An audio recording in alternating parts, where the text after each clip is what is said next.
Sir Peter Smith was an officer of the Royal Navy who saw service during the First and Second Anglo-Dutch Wars. Rising to the rank of admiral, Smith served in the Navy during the period of the Commonwealth, commanding ships at several of the battles of the First Anglo-Dutch War. He continued in the Navy after the restoration of the monarchy and was involved in further actions with the Dutch. During the Second Anglo-Dutch War, he rose through the ranks to become one of the junior commanders of the Royal Fleets, and at times commanded squadrons of his own on independent cruises. He was heavily involved in the St. James's Day battle, where he commanded the English rear, and fought a hard-pitched battle against a Dutch squadron under Cornelis Tromp. Smith became involved in a professional rivalry with another naval officer, Sir Robert Holmes, but successfully repudiated charges of cowardice, and held office in the naval administration until his death in 1675. Family and early life. Smith was the third son of Jeremiah Smith, initially of Canterbury, but who was believed to have established himself as a shipowner and merchant based in Hull, and who resided at Birken with his wife, Frances. The younger Jeremiah Smith may have served in the New Model Army during the English Civil War. He is recorded as having been appointed to command the 42-gun Advice during the period of the Commonwealth, and as having signed the Declaration of Confidence in the leadership of Oliver Cromwell on the 22nd of April 1653, made by the admirals and captains of the fleet. He commanded Advice at the English victory over the Dutch at the Battle of the Gabbard in June 1653, and the inconclusive Battle of Scheveningen in July that year. From Advice he was appointed to command the newly built Essex in December 1653, and was given a small squadron of warships to patrol in the North Sea.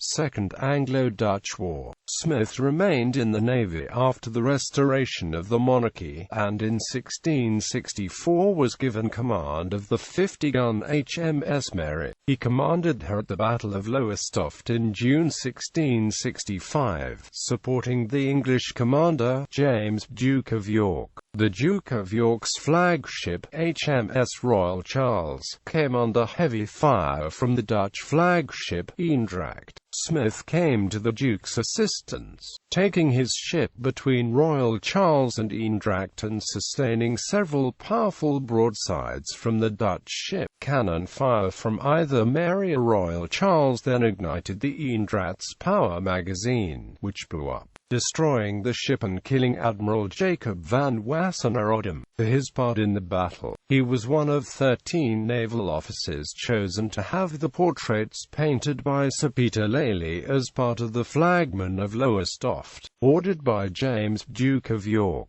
Of Lely's portrait of Smith, the art historian John Rothenstein wrote, "The cold and somber Admiral Sir Jeremy Smith is surely one of the finest portraits of the age," while Ellis Waterhouse commented that Sir Jeremy Smith shows Lely at the summit of his powers of drawing, painting and interpretation. Smith was moved to the 100-gun HMS Sovereign of the Seas in 1665 and sent to the Mediterranean with a squadron of ships under his command. He returned to Britain and was appointed Admiral of the Blue Squadron in the Royal Fleet, taking part in the 4 days battle in June 1666, under the overall command of George Monk, 1st Duke of Albemarle. Smith was knighted in June, and in July fought in the St. James's Day battle, still as Admiral of the Blue and commanding the rear squadron in the battle from HMS Loyal London. His squadron, the weakest of the English fleet, engaged the strongest Dutch squadron, under Cornelis Tromp.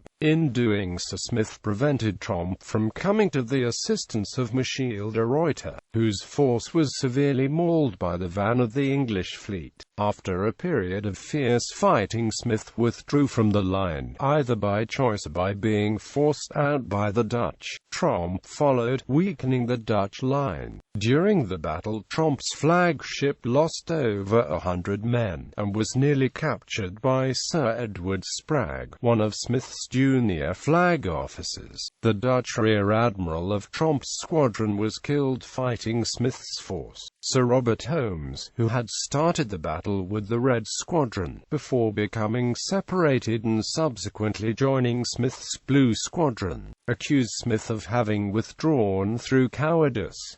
Smith was tried by court-martial and acquitted. Holmes and Smith remained bitter enemies, and may even have duelled over the matter. Holmes was a protégé of Prince Rupert of the Rhine, while Smith had the Duke of Albemarle as his patron. Both supported the respective charges. Eventually King Charles II intervened to settle the matter, largely in Smith's favor, and he remained in the Navy despite professional enmities. In 1667 he was given a small squadron with which to attack Dutch commerce in the North Sea. This was followed by an appointment in 1668 to be Vice-Admiral of the Fleet in the English Channel under Sir Thomas Allen. Domestic and later life. Smith became controller of victualling in 1669, and held the post until his death. He had become an important landowner during his time in the Navy, buying Prior House in Hemmingbrith, near Selby in 1662, and acquiring land in the area, including the manor of Osgodby in 1668.